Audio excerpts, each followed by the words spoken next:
Kudos, kiddos. Kudos, kiddos. Hello kiddos, welcome to kudos கிடோஸ்.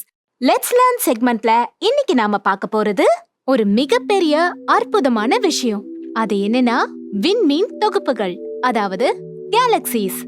எங்க சொல்லுங்க பார்க்கலாம், கேலக்சிஸ். அதேதான். நாம ஏற்கனவே ஸ்பேஸ் பத்தி பார்த்தோம். இப்ப அதுல இருக்கிற கேலக்சிய பத்தி பார்க்க போறோம். ஒரு கேலக்சிக்குள்ள கோடிக்கணக்கான நட்சத்திரங்கள் இருக்கும். நம்ம சூரியனும் ஒரு நட்சத்திரம் தான். அது மட்டும் இல்ல, அது கூடவே பிளானட்ஸ், டஸ்ட், கேஸ், கூடவே தெரியாத டார்க் மேட்டர்ஸ்ன்னு சொல்லப்படும் மர்மமான பொருட்களும் இருக்கும். இது எல்லாமே சேர்ந்ததுதான் ஒரு கேலக்சி. நம்ம வீட்ல அப்பா, அம்மா, பாட்டி, தாத்தா, அக்கா, தம்பி எல்லாரும் சேர்ந்து ஒரு ஃபேமிலி போல இருக்கோம்ல, அதே மாதிரிதான் கேலக்சியும் ஒரு விண்வெளி குடும்பம்.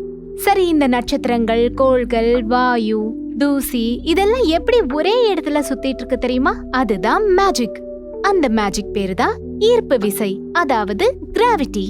இந்த கிராவிட்டி தான் இது எல்லாத்தையுமே வாங்க வாங்க எல்லாரும் என் கூட ஒன்னா இருங்க அப்படின்னு சொல்லி கூப்பிட்டு இழுத்துக்கிற விசை. அது எல்லாத்தையும் இழுத்துக்கிற ஒரு சக்தி. நம்ம பூமி சூரியனை சுத்துற மாதிரி ஒரு கேலக்சிக்குள்ள ஸ்டார்ஸும் பிளானட்ஸும் கிராவிட்டியால தான் ஒன்னா சேர்ந்திருக்கு. வானத்துல இந்த மாதிரி கேலக்சிஸ் நிறைய இருக்கு. அதுல நாம இந்த கேலக்சில இருக்கோம் தெரியுமா? அது பேரு தான் மில்கி வே. நம்ம பூமி இருக்கிற சூரிய குடும்பம் பால் வழின்னு சொல்லப்படுற ஒரு கேலக்சிக்குள்ளதான் இருக்கு. ஆனா கிடோஸ், யோசிச்சு பாருங்க, இந்த மில்கி வே கூட பிரபஞ்சத்துல உள்ள கோடிக்கணக்கான கேலக்சிகள்ல ஒண்ணுதான். அப்படின்னா இந்த பிரபஞ்சம் எவ்ளோ பிரம்மாண்டமானதுல.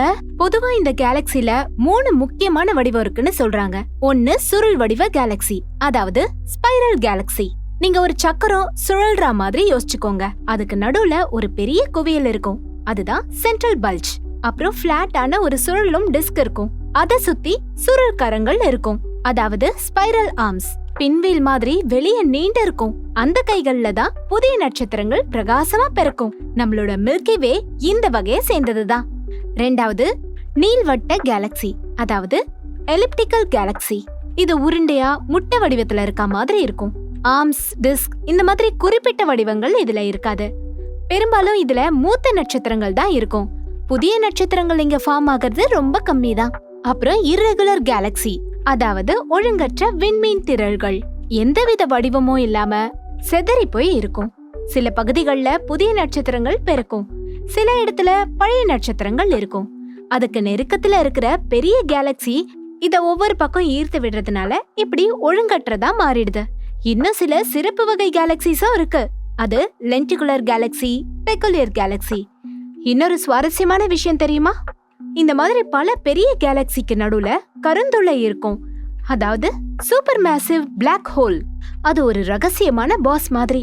நம்ம மில்கி வேக்கு நடுவுல கூட இப்படிதான் ஒரு பிளாக் ஹோல் இருக்கு. அதனால்தான் விஞ்ஞானிகள் எப்பவும் சொல்றாங்க, பிரபஞ்சம் ரொம்ப பெருசு, அதுல கேலக்சிகள் எண்ணிக்கைக்கே அடங்காததுன்னு. என்ன கிடோஸ், புரிஞ்சுதா? ஓகே, உங்களுக்கான புதிர் கேள்வி. நான் தான் நட்சத்திரங்களையும் கோள்களையும் தூசியையும் டார்க் மேட்டரையும் எல்லாம் ஒரே கேலக்சில சிதற விடாம பாத்துக்கிறேன். நான் யார்? சரியா சொன்னீங்க, கிராவிட்டி. நடுவுல குவியல், பின்வேல் மாதிரி சுழலும் கரங்கள், புது நட்சத்திரங்கள் நிறைய பிறக்கும். நான் யார்? சரியா சொன்னீங்க, ஸ்பைரல் கேலக்சி. நம்ம சூரிய குடும்பம், நம்ம பூமி எல்லாமே இந்த கேலக்சிக்குள்ள தான் இருக்கு. இது எந்த கேலக்சி? சரியா சொன்னீங்க, மில்கி வே கேலக்சி. ஓகே கிடோஸ், இந்த மாதிரி இன்னும் நிறைய வீடியோ பார்க்கிறதுக்கு நம்ம சேனலை சப்ஸ்கிரைப் பண்ணிடுங்க. Thank you so much. God bless you.